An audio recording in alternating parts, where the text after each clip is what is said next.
الحمد لله نحمده ونستعين به ونسترشده ونعوذ به من شرور أنفسنا وسيئات أعمالنا. من يهده الله فلا مضل له ومن يضلل فلن تجد له وليا مرشدا. وأشهد أن لا إله إلا الله وحده لا شريك له إقرارا بربوبيته وإرغاما لمن جحد به وكفر. وأشهد أن سيدنا محمدا صلى الله عليه وسلم رسول الله سيد الخلق والبشر، ما اتصلت عين بنظر أو سمعت أذن بخبر. اللهم صل وسلم وبارك على سيدنا محمد وعلى آله وأصحابه وعلى ذريته ومن والاه ومن تبعه إلى يوم الدين. اللهم لا علم لنا إلا ما علمتنا إنك أنت العليم الحكيم. اللهم علمنا ما ينفعنا وانفعنا بما علمتنا وزدنا علما. 60 نصيحة من رسول الله صلى الله عليه وسلم يحتاجها المسلم في اليوم والليلة. النصيحة الأولى: التوبة. من تاب قبل أن تطلع الشمس من مغربها تاب الله عليه. التوبة سلوك يومي من قبل المسلم. رحمة الله مفتحة أبوابها عن طريق التوبة، والله يريد أن يتوب عليكم. أحدث عند كل ذنب توبة، وليس إلا التوبة طريق سالك إلى الله. أيها الإخوة، النصيحة الثانية: طلب العلم. عالم واحد أشد على الشيطان من 1000 عابد. لذلك يقول عليه الصلاة والسلام: من سلك طريقا يلتمس فيه علما سهل الله له به طريقا إلى الجنة. أنت حينما تخرج من بيتك وتقصد مجلس علم تزداد فيه علما، فهذا الطريق الذي تسلكه هو طريق إلى الجنة. أيها الإخوة الكرام، إذا أردت الدنيا فعليك بالعلم، وإذا أردت الآخرة فعليك بالعلم، وإذا أردتهما معا فعليك بالعلم. النصيحة الثالثة هي قول النبي صلى الله عليه وسلم: ألا أنبئكم بخير أعمالكم وأزكاها عند مليككم وأرفعها في درجاتكم وخير لكم من إنفاق الذهب والفضة وخير لكم من أن تلقوا عدوكم فتضربوا أعناقهم ويضربوا أعناقكم؟ قالوا: بلى يا رسول الله. قال: ذكر الله تعالى. إن قرأت القرآن فأنت ذاكر، وإن استغفرت فأنت ذاكر، وإن ناجيت الله فأنت ذاكر، وإن تفكرت في مخلوقات الله فأنت ذاكر. وأي نشاط يقربك إلى الله عز وجل فهو من الذكر. النصيحة الرابعة: اصطناع المعروف، العمل الصالح. لا يندم المرء حين يأتيه ملك الموت إلا على عمل صالح قصر في أدائه.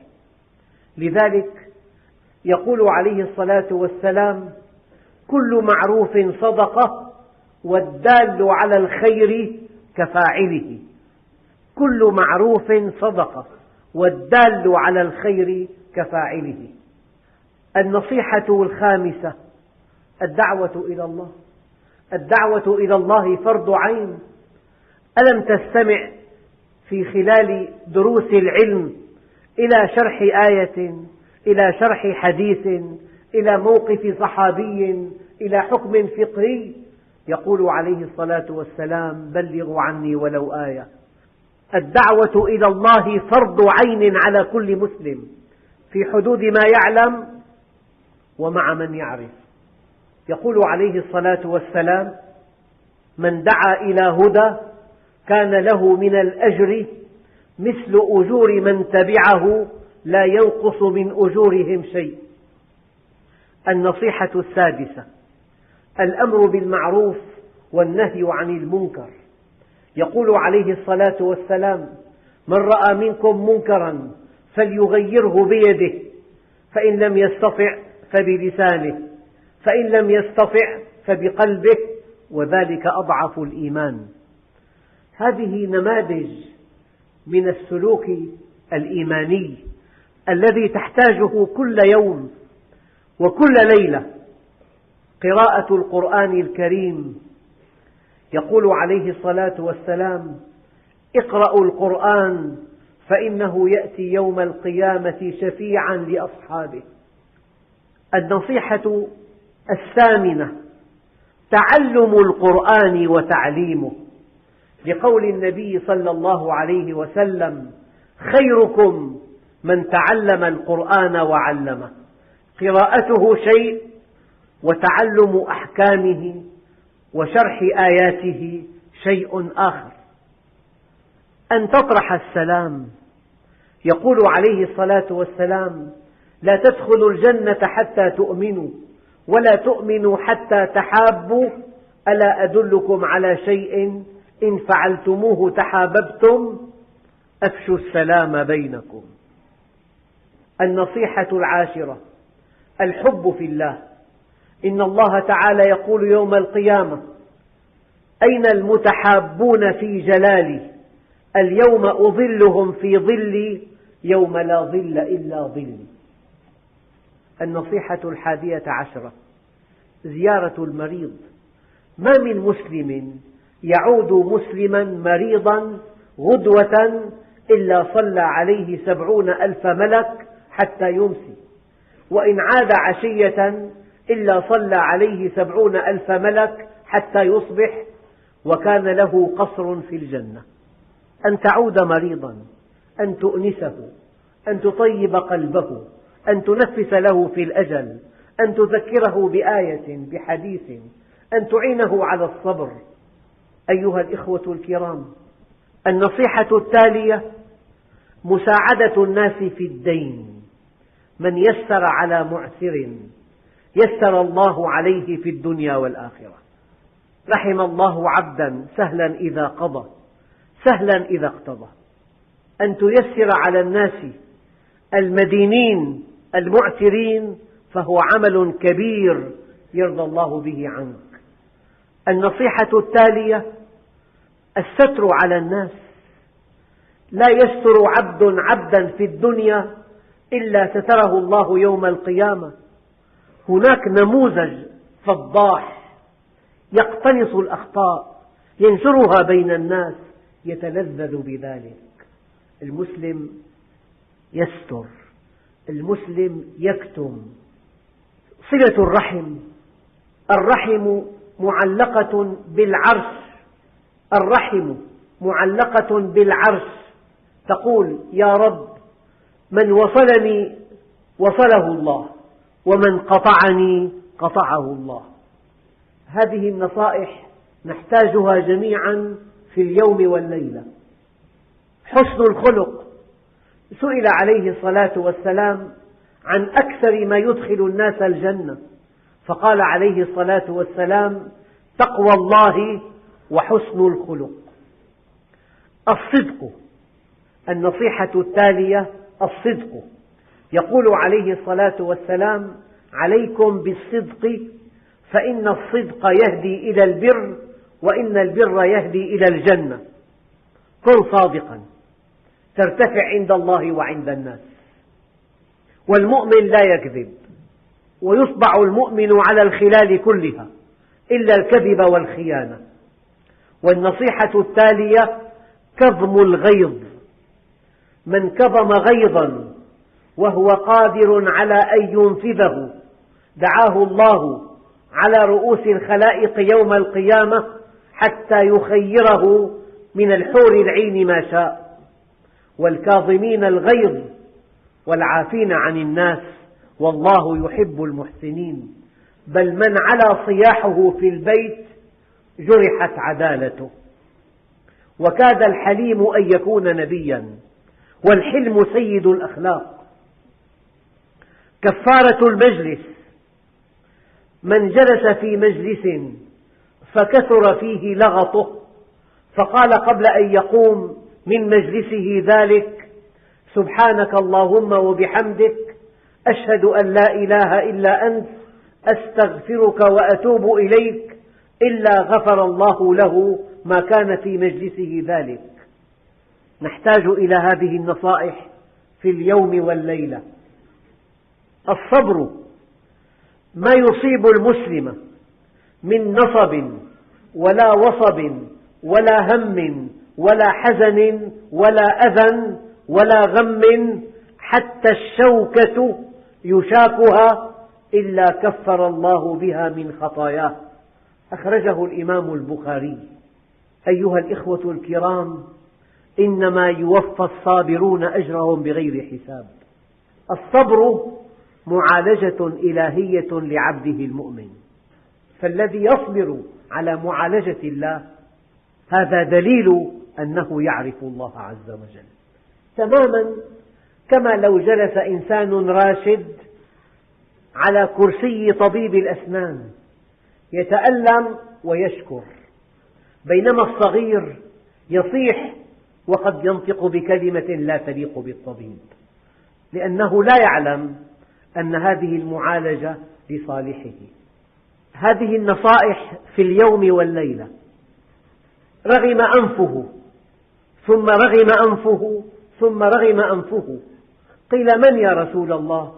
قال: من أدرك والديه عند الكبر ثم لم يدخلاه الجنة. يعني بر الوالدين سبب كاف لدخول الجنة. النصيحة التالية: السعي على الأرملة والمسكين. الساعي على الأرملة والمسكين كالمجاهد في سبيل الله. وأحسبه قال: وكالقائم لا يفتر وكالصائم لا يفطر. أن تسعى على أرملة، أن تسعى على مسكين، فأنت كالمجاهد في سبيل الله. النصيحة التالية: كفالة اليتيم. يقول عليه الصلاة والسلام: أنا وكافل اليتيم في الجنة هكذا، وجمع بين أصبعيه السبابة والوسطى. الوضوء. يقول عليه الصلاة والسلام: من توضأ فأحسن الوضوء خرجت خطاياه من جسده حتى تخرج من تحت أظفاره. الشهادة بعد الوضوء: من توضأ فأحسن الوضوء ثم قال: أشهد أن لا إله إلا الله وحده لا شريك له، وأشهد أن محمدا عبده ورسوله، اللهم اجعلني من التوابين واجعلني من المتطهرين، فتحت له أبواب الجنة يدخل من أيها شاء. الترديد خلف المؤذن. من قال حين يسمع النداء: اللهم رب هذه الدعوة التامة والصلاة القائمة آت محمدا الوسيلة والفضيلة وابعثه مقاما محمودا الذي وعدته، حلت له شفاعتي يوم القيامة. بناء المساجد. من بنى مسجدا يبتغي به وجه الله تعالى بنى الله له مثله في الجنة. السواك. لولا أن أشق على أمتي لأمرتهم بالسواك عند كل صلاة. أخرجه الإمام البخاري. الذهاب إلى المسجد. من غدا إلى المسجد أو راح أعد الله له نزلا في الجنة كلما غدا أو راح. الصلوات الخمس. ما من امرئ مسلم تحضره صلاة مكتوبة فيحسن وضوءها وخشوعها وركوعها إلا كانت كفارة لما قبلها من الذنوب ما لم تؤت كبيرة، وذلك الدهر كله. أخرجه الإمام مسلم. صلاة الفجر وصلاة العصر. من صلى البردين دخل الجنة، والبردان صلاة الفجر وصلاة العصر، يعني من حافظ عليهما في أوقاتهما. صلاة الجمعة من توضأ فأحسن الوضوء ثم أتى الجمعة فاستمع وأنصت غفر الله ما بينه وبين الجمعة الأخرى. أخرجه الإمام مسلم.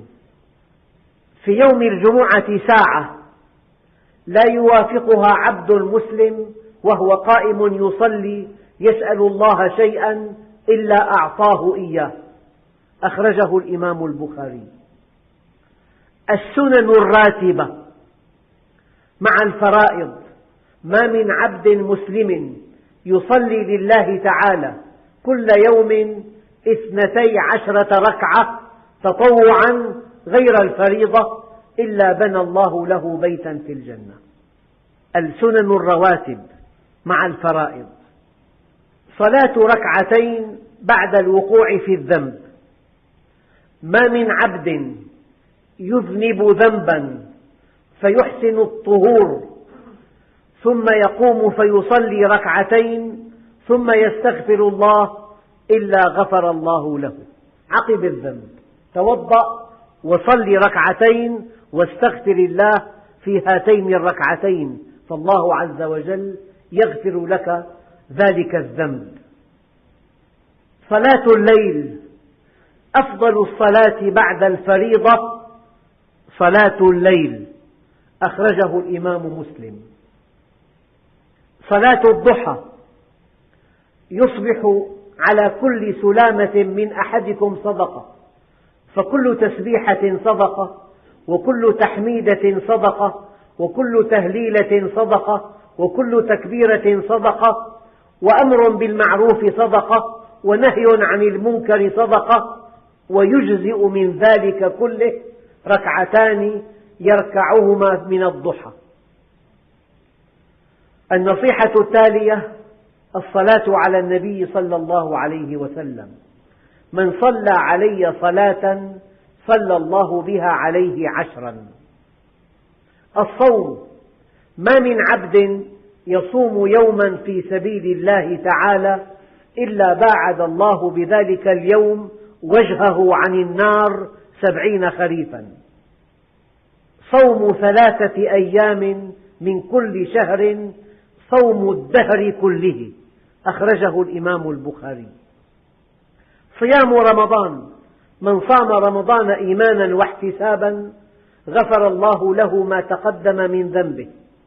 صيام 6 من شوال: من صام رمضان وأتبعه 6 من شوال كان كصوم الدهر.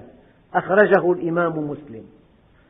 تفطير الصائم: من فطر صائما كان له مثل أجره غير أنه لا ينقص من أجر الصائم شيء. قيام ليلة القدر: من قام ليلة القدر إيمانا واحتسابا غفر الله له ما تقدم من ذنبه. أخرجه الإمام البخاري ومسلم. الصدقة تطفئ الخطيئة كما يطفئ الماء النار. باكروا بالصدقة فإن البلاء لا يتخطاها. صدقة السر تطفئ غضب الرب. الحج والعمرة: العمرة إلى العمرة كفارة لما بينهما، والحج المبرور ليس له جزاء إلا الجنة. العمل في أيام 10 ذي الحجة: ما من أيام العمل الصالح أحب إلى الله فيهن من هذه الأيام، يعني أيام 10 ذي الحجة. قالوا: ولا الجهاد في سبيل الله؟ قال: ولا الجهاد في سبيل الله إلا رجلا خرج بنفسه وماله ثم لم يرجع من ذلك بشيء. أخرجه الإمام البخاري. الجهاد في سبيل الله: رباط يوم في سبيل الله خير من الدنيا وما عليها، وموضع صوت أحدكم من الجنة خير من الدنيا وما عليها.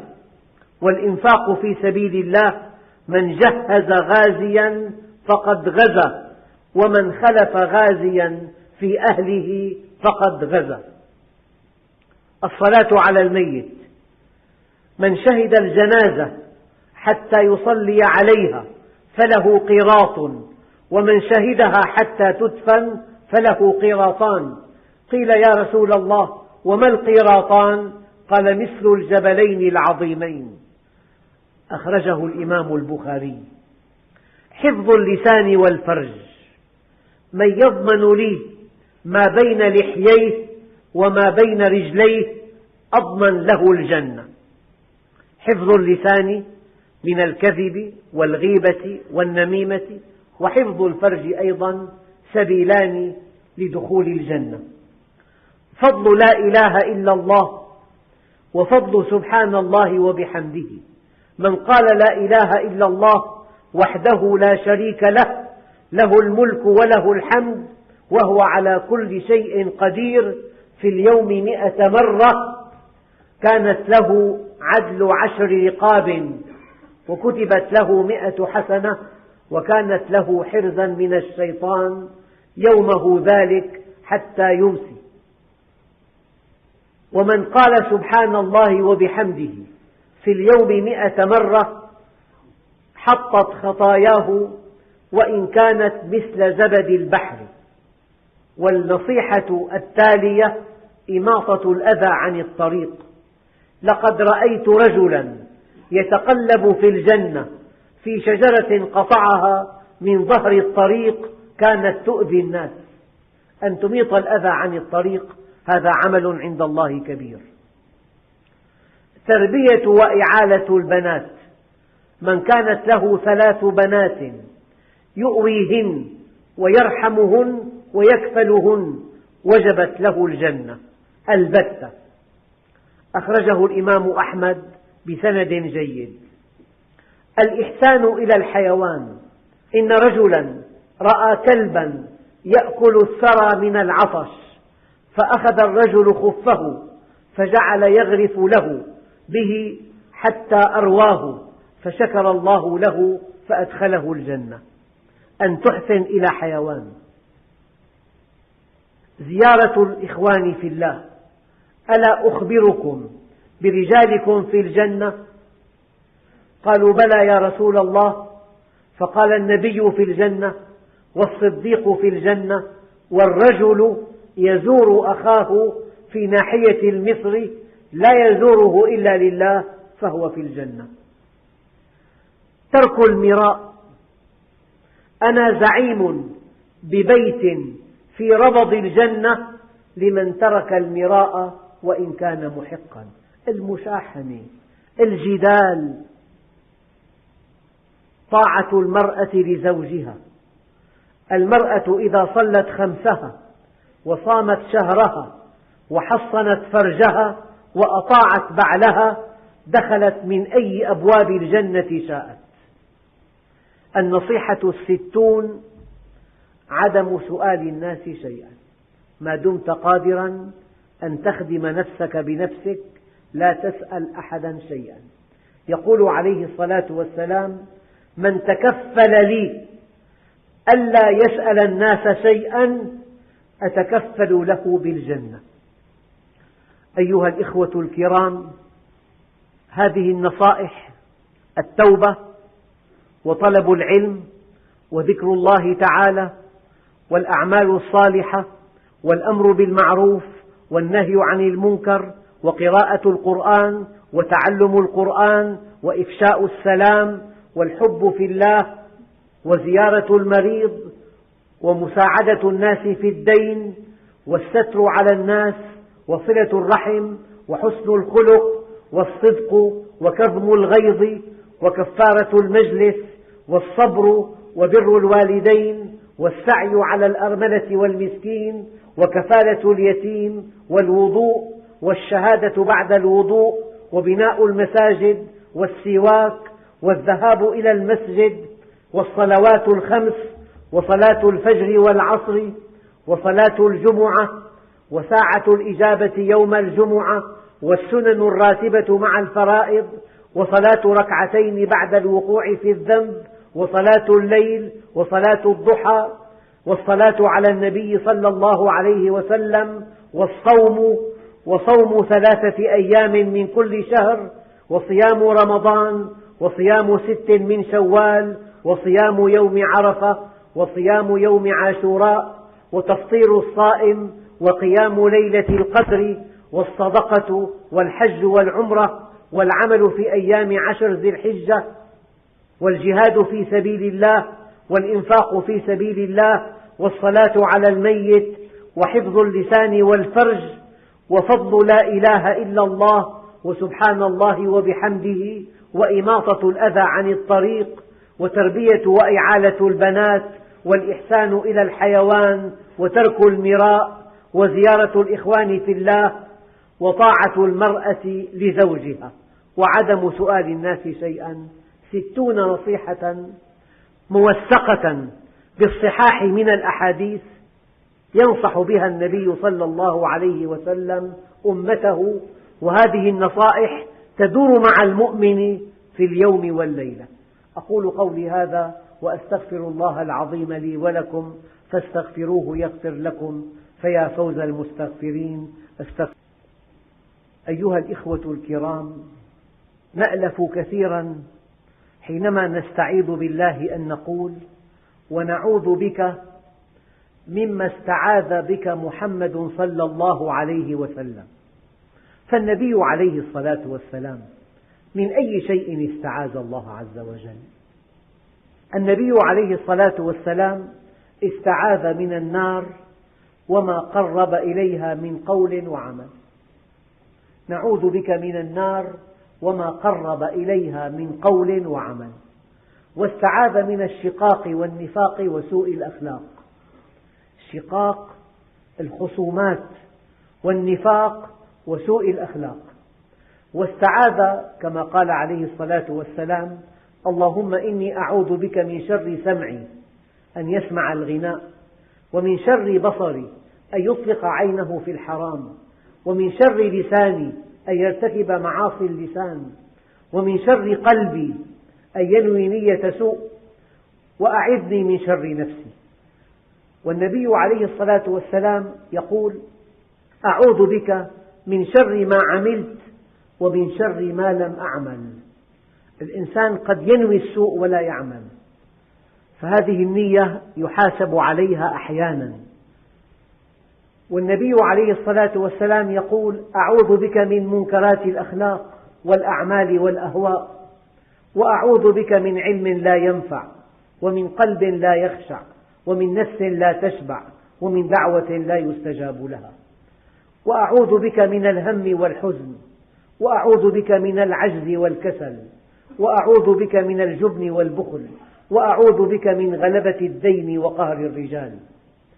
والنبي عليه الصلاة والسلام يقول: أعوذ بك من زوال نعمتك، وتحول عافيتك، وفجأة نقمتك، وجميع سخطك. أعوذ بك من شر نفسي، ومن شر كل دابة أنت آخذ بناصيتها. والنبي عليه الصلاة والسلام يقول: أعوذ بك من عذاب القبر، ووسوسة الصدر، وشتات الأمر. أعوذ بك من الكفر والفقر. اللهم إني أعوذ بك من عذاب القبر. أعوذ بك أن أرد إلى أرذل العمر. أعوذ بك من فتنة الدنيا. أعوذ بك من أن أضل أو أضل، أو أذل أو أذل، أو أظلم أو أظلم، أو أجهل أو يجهل علي. أعوذ بك من ضيق الدنيا. أعوذ بك من الكسل والهرم وسوء الكبر. أعوذ بك من الحرمان. أعوذ بك من المصيبة في ديني. أعوذ بك من وعثاء السفر، وكآبة المنظر، وسوء المنقلب في المال والأهل. أعوذ بك أن أصيب فيها يمينا فاجرة في السوق، أو صفقة خاسرة. أعوذ بك من الجوع، فإنه بئس الضجيع.